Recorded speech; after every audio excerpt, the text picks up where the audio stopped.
দর্শক, কোঠার বিরুদ্ধে কোঠার আন্দোলনের পক্ষে কিন্তু আজ রিক্সা চালকরা নেমেছে। রিক্সা চালকরা কিন্তু ছাত্রদের সমর্থ দিয়ে তারা কিন্তু একমাত্র এটা ছাত্রদের যৌক্তিক আন্দোলন। এই আন্দোলনে কেউ বাধা দিবে না।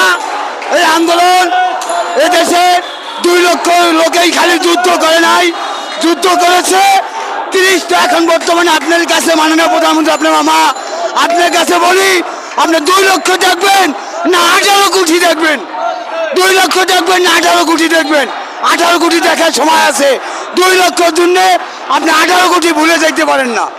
18 কোটি জনগণ আছে। কোঠা আপনি বাদ দিয়ে দেন, কোঠা বিরোধী আন্দোলন আপনি বাদ দিয়ে দেন। কোঠায় ছাত্রদের যৌক্তিক আন্দোলন। দর্শক, এই মুহূর্তে প্রেস ক্লাবের সামনে কিন্তু রিক্সা চালকরা, সাধারণ রিক্সা চালকরা মিছিল করছে।